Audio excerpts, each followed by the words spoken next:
नमस्कार दोस्तों, हमारे YouTube चैनल पर आप सभी का बहुत बहुत स्वागत।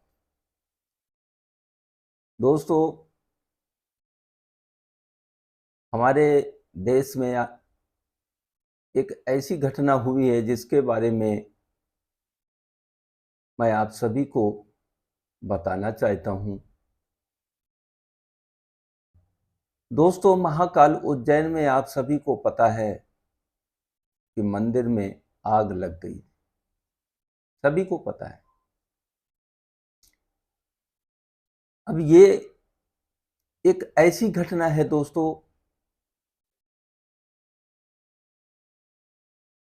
कि मनुष्य भगवान के साथ भी अपनी मनमानी कर रहा है। उसका कारण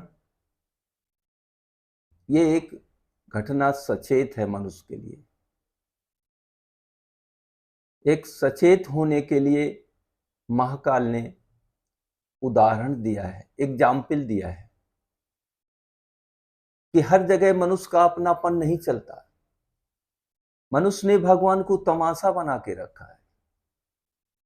तमाशा आपने सुना होगा ना, डमरू बजाओ कुछ भी बोलो, यानी भगवान आपके सब कुछ आपकी करनी पर हाँ हाँ बोलते रहेंगे। खेल मत बनाइए। कहने का मतलब यह है कि जहां भोलेनाथ स्वयं विराजमान हैं, जहां पर उन्होंने कुछ लीला की है, तभी तो तीर्थ धाम बने। तो वहां पर जाने वाला मनसा वाचा कर्मणा तीनों प्रकार से शुद्ध होना चाहिए। नंबर एक। नंबर दो, ऐसा कोई कार्य वहां ना करें। किसी भी मंदिर की बात मैं कह रहा हूं, वहां तो एक घटना हो गई, भगवान की लीला, ये सारा कुछ भी समझिए, लेकिन ये एक सचेत है, एक चेतना है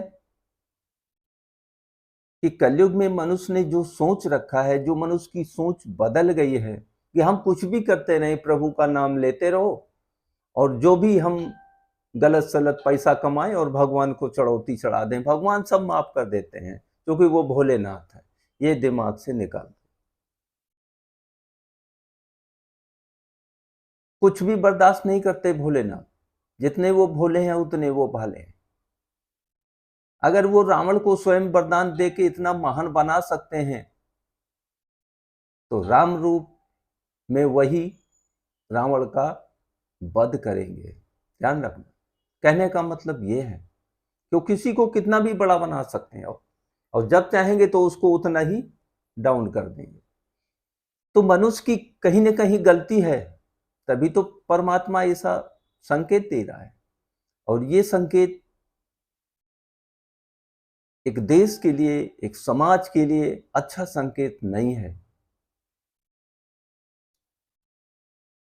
यह आप मान के चलिएगा कि मनुष्य अपनी सोच अगर नहीं बदला, नहीं बदली, और ऐसी गलतियां अगर कर रहा है, तो दैवी आपदा की घंटी बज चुकी है। कहीं पर कुछ भी हो सकता है।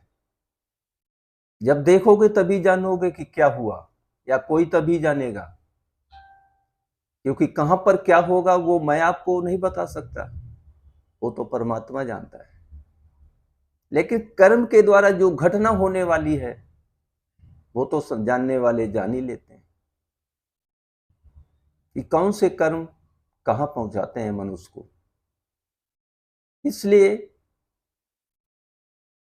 चाहे छोटा मंदिर हो, चाहे बड़ा मंदिर हो, हमें वहां पूर्ण समर्पण की भावना से जाना है, रहना है, कार्य करना है। जो दर्शन करने जा रहा है उसकी भावना क्या होना चाहिए, जो पूजा कर रहा है उसकी भावना क्या होना चाहिए, उसको कितना त्याग की जरूरत पड़ती है। बहुत कठिन है ये, सरल नहीं है पंडिताई करना। लगता होगा लोगों को सरल, लगता होगा लोगों को सरल मंदिर में बैठ के पूजा करना, भागवत वांचना, कुछ भी करना। वो एक विशेष पात्र होता है भगवान का। जो भागवत वांचता है, प्रवचन करता है, या जो मंदिर में पूजा करता है, वो एक विशेष पात्र है। और जब विशेष है तो भगवान उसको विशेष बनाने के लिए कुछ पहले से ही दे के रखते हैं।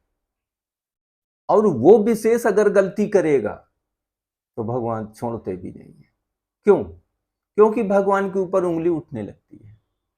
33 करोड़ देवता उंगली उठाने वाले हैं, एक दो नहीं है। और भगवान के ऊपर आज तक दोस्तों कोई उंगली नहीं उठा सकता, उठा ही नहीं सका। उसका ऑटोमेटिक न्याय है। वो चीर सिंध में बैठ के देख रहा है, जहां आप सोचो वहां बैठ के देख रहा है। एक से अनेक रूप में गिनती नहीं है किसी के पास। तो इसलिए ये अच्छा संकेत नहीं है। तो मैंने वीडियो के माध्यम से आप सभी को सचेत करना चाहा कि भोलेनाथ की कृपा रखने के लिए प्रभु का ध्यान करें और भगवान के साथ ऐसा कोई भी खिलवाड़ ना हो जिससे प्रभु नाराज हों। और भगवान भोलेनाथ की नाराजगी कितनी महंगी पड़ती है, वो दोस्तों जो घटनाएं निकल चुकी हैं देश में, उससे आप सचेत हो जाइए। बस इतना ही कहना चाहता हूं कि भगवान अंतर्यामी है, सब कुछ देख रहा है।